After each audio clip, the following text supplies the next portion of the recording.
વિદ્યાર્થી મિત્રો, હવે ધોરણ 11ની અંદર પ્રકરણ 2 વ્યવહારોની દ્વિઅસર અને ખાતાના પ્રકારની સમજૂતી શરૂ કરીએ. ચલો સૌપ્રથમ ધંધાકીય વ્યવહારનો અર્થ સમજીએ કે ધંધાકીય વ્યવહાર એટલે શું. તો ધંધાકીય વ્યવહાર એટલે કે બે કે તેથી વધુ વ્યક્તિઓ વચ્ચે ધંધા માટેની જે ચીજ વસ્તુ હોય અથવા તો ધંધાની કોઈ વસ્તુ હોય અથવા તો સેવા હોય તેની રોકડમાં અથવા તો ઉધાર ફેરબદલી અથવા તો લેવડ દેવડ થાય તો તેને ધંધાકીય વ્યવહાર કહે છે. ધંધાકીય વ્યવહારનું વર્ગીકરણ બે વિભાગમાં કરવામાં આવે છે, એક આર્થિક વ્યવહાર અને એક બિનઆર્થિક વ્યવહાર. આર્થિક વ્યવહારને ત્રણ વિભાગમાં વહેંચાય છે, રોકડ વ્યવહાર, ઉધાર વ્યવહાર અને અન્ય વ્યવહાર.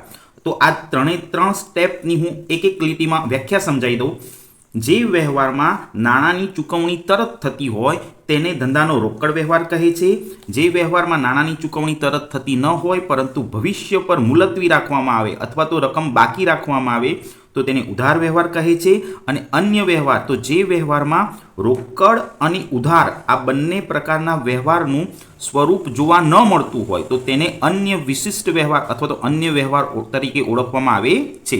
એ ઉપરાંત આર્થિક વ્યવહારને બીજા બે વિભાગમાં વહેંચાય છે, આંતરિક વ્યવહાર અને બાહ્ય વ્યવહાર. તો બાહ્ય વ્યવહાર એટલે ધંધાની બહારના વ્યક્તિ સાથે જો કોઈ વ્યવહાર થાય તો તેને બાહ્ય વ્યવહાર કહે છે અથવા તો ત્રાહિત વ્યક્તિ સાથે થયેલ વ્યવહાર કહે છે. પરંતુ ધંધાની અંદર આંતરિક વ્યવહાર અથવા તો માલિક દ્વારા જો કોઈ વ્યવહાર થાય તો તેને ધંધાનો આંતરિક વ્યવહાર કહે છે. તે ઉપરાંત ચલો ધંધાનો આર્થિક વ્યવહાર એટલે શું.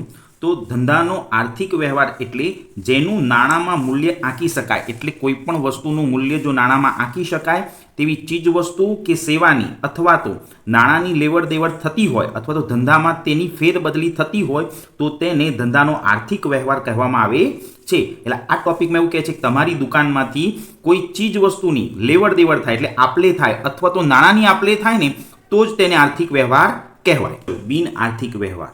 ધંધાનો બિન આર્થિક વ્યવહાર એટલે જેનું નાણાકીય મૂલ્ય આંકી શકાય તેવી ચીજ વસ્તુ કે સેવા અથવા તો નાણાંની લેવડ દેવડ થતી ન હોય. આર્થિક વ્યવહારમાં નાણાંની લેવડ દેવડ થતી હોય અથવા તો વસ્તુની લેવડ દેવડ થતી હોય પરંતુ બિન આર્થિક વ્યવહારમાં તેની લેવડ દેવડ થતી ન હોય તો તેને ધંધાનો બિન આર્થિક વ્યવહાર કહે છે. આ પ્રકારના વ્યવહારમાં કોઈ પણ વસ્તુની લેવડ દેવડ ના થાય, સેવાની લેવડ દેવડ ના થાય અને નાણાંની લેવડ દેવડ ના થાય અને તેનાથી દેવું અને લેણું ઊભું પણ ન થાય તો તેને ધંધાનો બિન આર્થિક વ્યવહાર કહે છે. દાખલા તરીકે ₹5000નો માલ ખરીદવાનો ઓર્ડર આપ્યો. હજી આપણે આપણી દુકાનમાંથી માલ ખરીદવાનો ઓર્ડર આપ્યો છે, માલ હજી આપણી દુકાને આવ્યો નથી, તેનું બિલ બન્યું નથી, માટે એ ધંધાનો બિન આર્થિક વ્યવહાર કહેવાય. ₹6000 મંદિરમાં ભેટ મૂકવાનું નક્કી કર્યું. હજી મંદિરમાં ભેટ મૂકવાનું નક્કી કર્યું છે, હજી દાન કર્યું નથી, માટે તે ધંધાનો બિન આર્થિક વ્યવહાર કહેવાય. ₹25000ના પગારથી અજયને નોકરીએ રાખ્યો. હજી એક અજય નામના વ્યક્તિને 25000ના પગારથી નોકરીએ રાખ્યો છે, હજી પગાર ચૂકવ્યો નથી. તો આ ત્રણ વ્યવહાર બિન આર્થિક વ્યવહાર કહેવાય. અને મેં નોંધ લખી છે, બિન આર્થિક વ્યવહારની ચોપડે નોંધ થતી નથી. આર્થિક વ્યવહાર હોય તો હિસાબી ચોપડે નોંધાય છે, પણ બિન આર્થિક વ્યવહાર હોય તો તેની હિસાબી ચોપડે નોંધ થતી નથી. ચલો હવે આઈએમપી નિયમો તરફ જઈએ. ધંધાની અંદર થતા વ્યવહારો રોકડ છે કે ઉધાર છે તે ઓળખવાના નિયમોની શરૂઆત કરીએ. અહીંથી એકાઉન્ટના નિયમો શરૂ થાય છે. અત્યાર સુધી આગળ જે શીખ્યા એ માત્ર થિયરી હતી. ચલો ધંધામાં થતા વ્યવહારો રોકડ છે કે ઉધાર છે તે ઓળખવાનો પહેલો નિયમ તો કે જે વ્યવહારમાં રોકડ કે ચેક એટલે બેંક શબ્દ સમજવાનો. ચેક શબ્દ આપ્યો હોય એટલે સમજો કે લેવડ દેવડ બેંક મારફતે થઈ છે અને રોકડ શબ્દમાં કેશમાં રોકડમાં લેવડ દેવડ થઈ છે. તો જે વ્યવહારમાં રોકડ કે ચેક શબ્દનો ઉલ્લેખ થયો હોય તો તે વ્યવહારને રોકડ વ્યવહાર કહેવાય. ચલો હવે એના ઉદાહરણો જોઈએ. ₹10,000નો માલ મયંકને વેચ્યો અને બદલામાં ચેક મળ્યો. જો આ વાક્યની અંદર ચેક શબ્દનો ઉલ્લેખ થયો છે એટલે આ વ્યવહાર રોકડ છે તેમ માની લેવાનું. અંદર કયો શબ્દ આવ્યો? ચેક શબ્દ. બીજો વ્યવહાર, ₹8,000નો માલ અનુપમને વેચ્યો અને નાણાં રોકડા મળ્યા. જો આ આખા વ્યવહારમાં ભલે વ્યક્તિનું નામ હોય પણ રોકડ શબ્દ આવ્યો, જો નાણાં રોકડા મળ્યા શબ્દ આવ્યો એટલે એ વ્યવહાર રોકડ વ્યવહાર છે. ₹3000નું ટેબલ રોકડેથી ખરીદ્યું. આ વ્યવહારમાં રોકડ શબ્દ આવ્યો માટે તે વ્યવહાર રોકડ વ્યવહાર છે. ચોથો વ્યવહાર, ₹15,000નો માલ વેચ્યો અને બદલામાં ચેક મળ્યો. આપણે કોઈ વ્યક્તિને માલ વેચ્યો હશે અને તે વ્યક્તિએ આપણને ચેક આપ્યો એટલે વ્યવહારમાં ચેક શબ્દનો ઉલ્લેખ થયો છે, માટે તે વ્યવહાર રોકડ વ્યવહાર છે. ચલો, નિયમ નંબર 2. જે વ્યવહારમાં રોકડ, ચેક, વ્યક્તિ કે કોઈ પણ સંસ્થા અથવા તો દુકાનનું નામ આપેલું ન હોય તો તે વ્યવહારને રોકડ વ્યવહાર માની લેવો. આ નિયમ નંબર 2 છે. આ નિયમની અંદર તમને વ્યવહારમાં રોકડ શબ્દ, ચેક શબ્દ, વ્યક્તિનું નામ પણ ન હોય અને કોઈ સંસ્થા કે દુકાનનું નામ પણ ન હોય તો તેવા વ્યવહારને રોકડ વ્યવહાર માની લેવો. હવે એના ઉદાહરણો સમજીએ. નંબર 1, દાખલા તરીકે ₹6,000નો માલ ખરીદ્યો. આ વ્યવહારમાં કોઈ વ્યક્તિનું નામ પણ નથી, ચેક શબ્દ પણ નથી, રોકડ શબ્દ પણ નથી કે બેંક શબ્દ પણ નથી, એટલે આ વ્યવહારને રોકડ વ્યવહાર માની લેવાનો. કોઈ વ્યક્તિ, સંસ્થા કંઈ જ ના આપ્યું હોય તો તે વ્યવહાર રોકડ વ્યવહાર છે.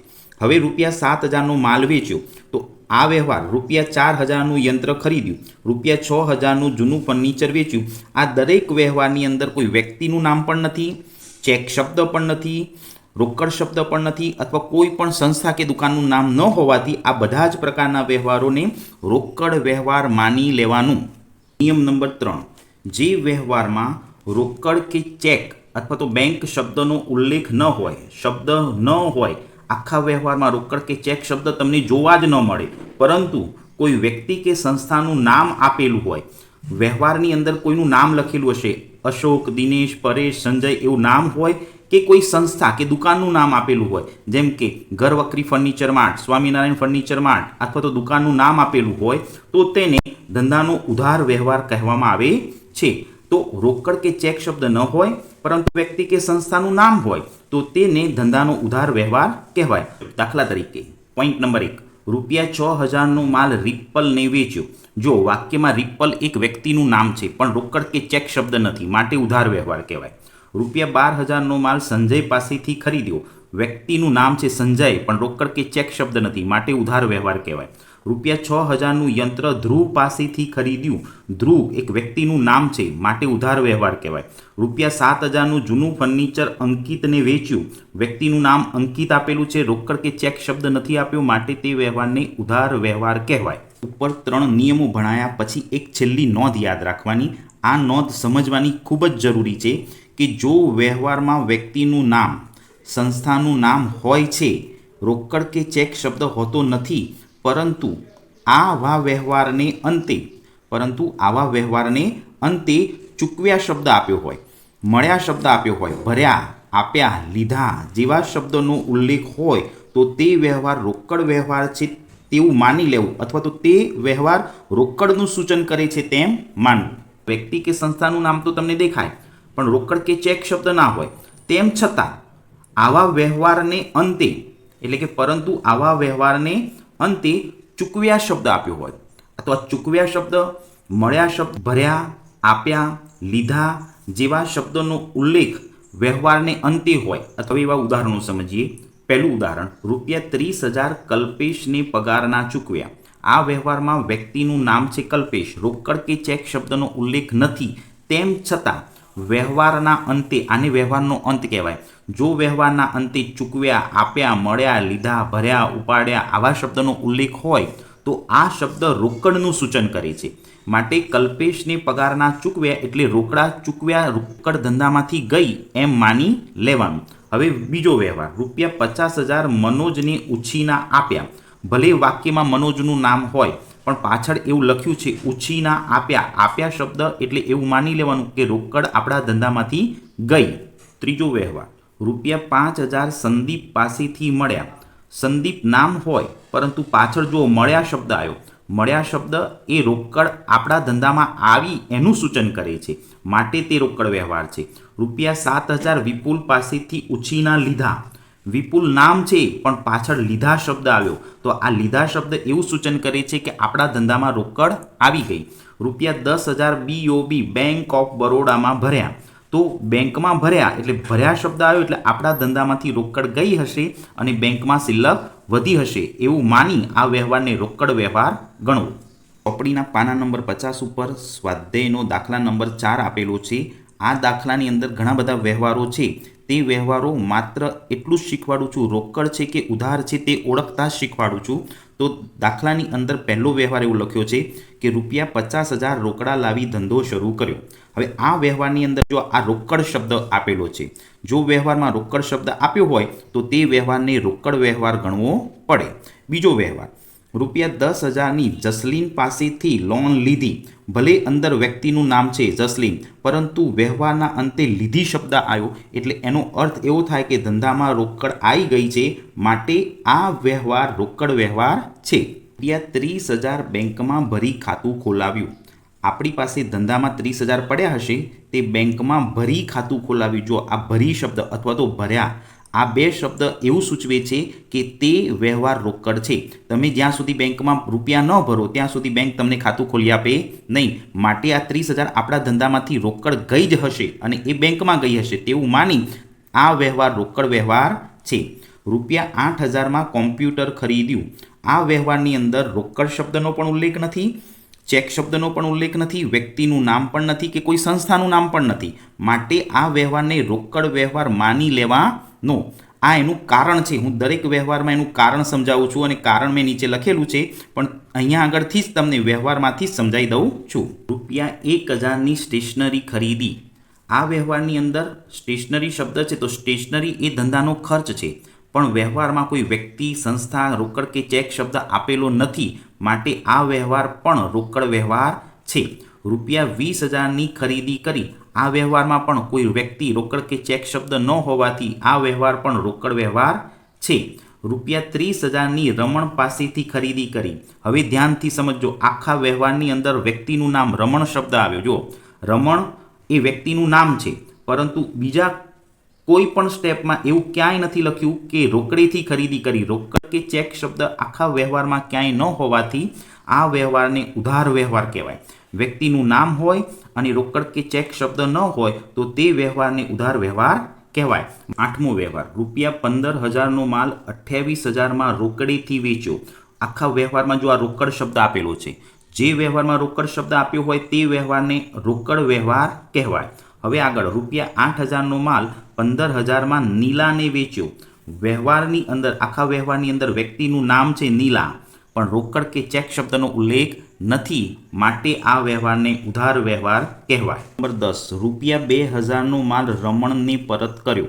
વ્યવહારની અંદર રમણ વ્યક્તિનું નામ આપેલું છે, પણ રોકડ કે ચેક શબ્દ નથી આપ્યો, માટે આ વ્યવહારને ઉધાર વ્યવહાર ગણવો. પોઈન્ટ નંબર 11, ₹1,500નો માલ નીલાએ પરત કર્યો. વ્યવહારમાં નીલા વ્યક્તિનું નામ આપેલું છે, પરંતુ રોકડ કે ચેક શબ્દ નથી આપ્યો, માટે તેને ઉધાર વ્યવહાર કહેવાય. નંબર 12, ₹500 લારી ભાડાના ચૂકવ્યા. વ્યવહારમાં ભલે રોકડ કે ચેક શબ્દ ન હોય, પરંતુ વ્યવહારને અંતે ચૂકવ્યા શબ્દ આપ્યો છે, તો આ ચૂકવ્યા શબ્દ એ રોકડનું સૂચન કરે છે, માટે આ વ્યવહાર રોકડ વ્યવહાર છે. 13 નંબરનો મુદ્દો, ₹5,000 કમિશનના મળ્યા. વ્યવહારના અંતે મળ્યા શબ્દનો ઉલ્લેખ છે, તો મળ્યા એ રોકડનું સૂચન કરે છે, માટે તે વ્યવહાર રોકડ વ્યવહાર છે. પર 14, ₹2,000 પગારના ચૂકવ્યા. વ્યવહારના અંતે ચૂકવ્યા શબ્દ છે, માટે આ વ્યવહાર રોકડ વ્યવહાર છે. હવે 15, આ વ્યવહાર ખૂબ શાંતિથી સમજવાનો છે. ₹200નો માલ આગથી નાશ પામ્યો. આ વ્યવહારમાં રોકડનું કે ઉધારનું સ્વરૂપ જોવા મળતું નથી. આ વ્યવહારમાં કોઈ વ્યક્તિનું નામ પણ ન હોય, સંસ્થાનું નામ પણ ન હોય, રોકડ કે ચેક શબ્દ પણ ન હોય, એટલે આ વ્યવહાર ન રોકડ વ્યવહાર કહેવાય ન ઉધાર વ્યવહાર કહેવાય. તો આ પ્રકારનો વ્યવહાર એ અન્ય વ્યવહાર કહેવાય, કારણ કે આપણા ધંધામાં આગ લાગવાથી માલ નાશ પામે છે, જે નુકસાનનો વ્યવહાર છે. આનાથી ₹1 ધંધામાં આવે પણ નહીં અને ₹1 ધંધામાંથી જાય પણ નહીં. ન આ ઉધાર વ્યવહાર કહેવાય, ન આ રોકડ વ્યવહાર કહેવાય, ન આનાથી દેવું ઊભું થાય, ન આનાથી લેણું ઊભું થાય. આમાં એવું સ્પષ્ટ લખ્યું છે કે માત્ર માલ નાશ પામ્યો, એટલે આ વ્યવહાર ધંધાનો અન્ય વ્યવહાર કહેવાય.